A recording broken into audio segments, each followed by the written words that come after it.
torrente sanguíneo. Entonces, al aumentar la cantidad de glucosa en sangre, pues se libera también la insulina, ¿sí? Solamente que existe una posterior resistencia a la insulina. ¿Por qué?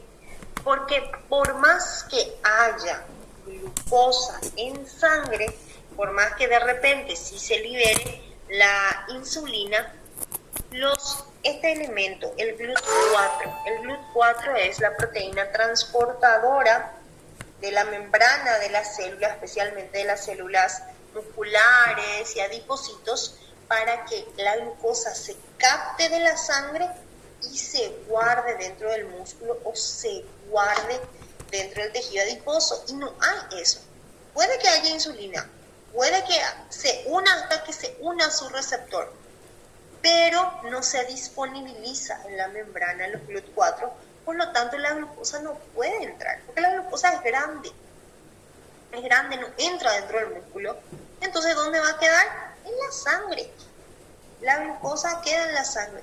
Por eso es que al cortisol a la larga se le puede considerar una hormona diabetogénica, o sea, sí puede llegar a producir una diabetes suprarrenal, ¿sí?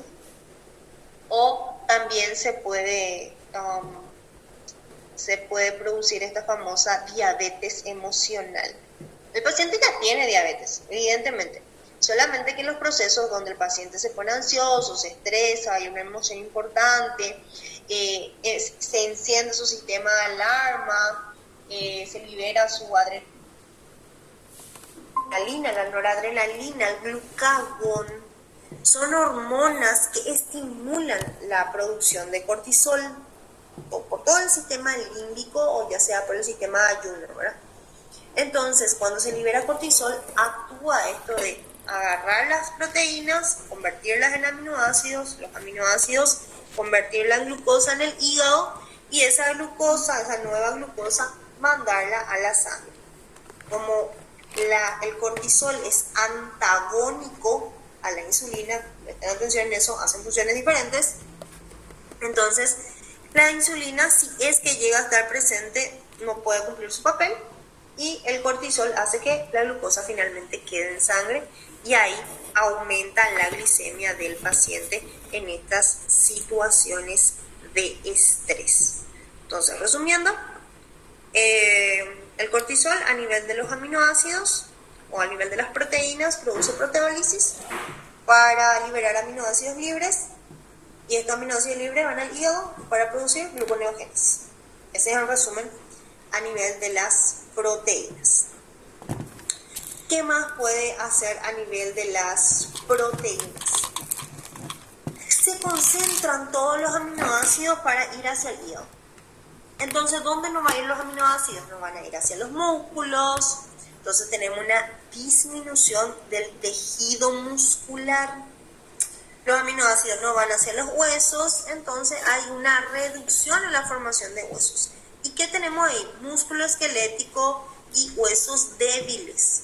Entonces, el exceso de cortisol va a generar esta debilidad del aparato musculoesquelético, porque los aminoácidos en vez de ir a músculos y a huesos, van a ir a hígado. Entonces, también esto es muy importante. Y después de esta debilidad también, entonces, vamos a ver que en los huesos está la médula ósea. Y la médula ósea produce células sanguíneas. Entre estas células sanguíneas tenemos glóbulos rojos, glóbulos blancos y plaquetas. Entonces, si yo no tengo formación de nuevo hueso, especialmente huesos largos, se pueden ver afectados estos componentes de la sangre, de las células de la sangre, y uno de los componentes de las células de la sangre, pues no va a generar una anemia como tal, pero puede llegar a alterar alguna de estas células, glóbulos rojos, blancos o plaquetas, a causa del exceso de cortisol, ¿sí? Y también va a alterar toda la parte de los núcleos de las células. especialmente células, ya la vimos, tejido adiposo, músculo y huesos, ¿sí? ¿Para qué? Porque yo priorizo esos aminoácidos para mandarle al hígado, por eso es. No es que se distribuya a otras partes del cuerpo, sino los aminoácidos libres todos van al hígado para que el hígado tenga mayor producción proteica, de glucosa y también de algunos otros elementos como proteínas plasmáticas. Entonces, para registrar proteínas de la sangre, albúmina y globulina, se producen en el hígado. Células de la sangre, glóbulos rojos, blancos y plaquetas, se producen en la médula ósea. ¿Sí? Alguien se conectó. Por ejemplo, te voy a ver.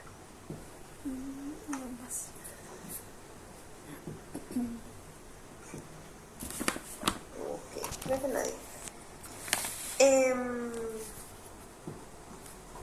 Chicos, no, traten de no escribirme porque yo no voy a leer.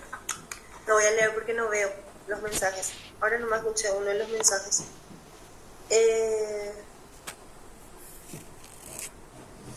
Mejor prendan el micrófono y pregunten ahí, como si fuese la clase. Prendan el micrófono y pregunten, porque los mensajes no veo. Aunque ahora tuve que achicar la pantalla para verla.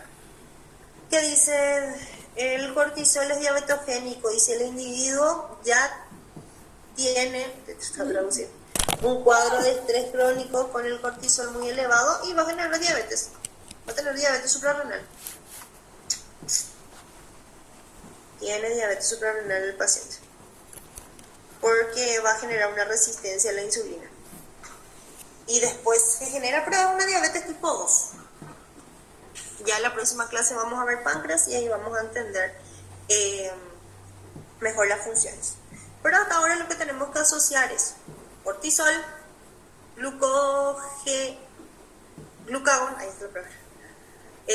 Cortisol, glucagón, adrenalina y noradrenalina son hormonas que se potencian unas a otras, tienen funciones parecidas, se potencian, ¿sí?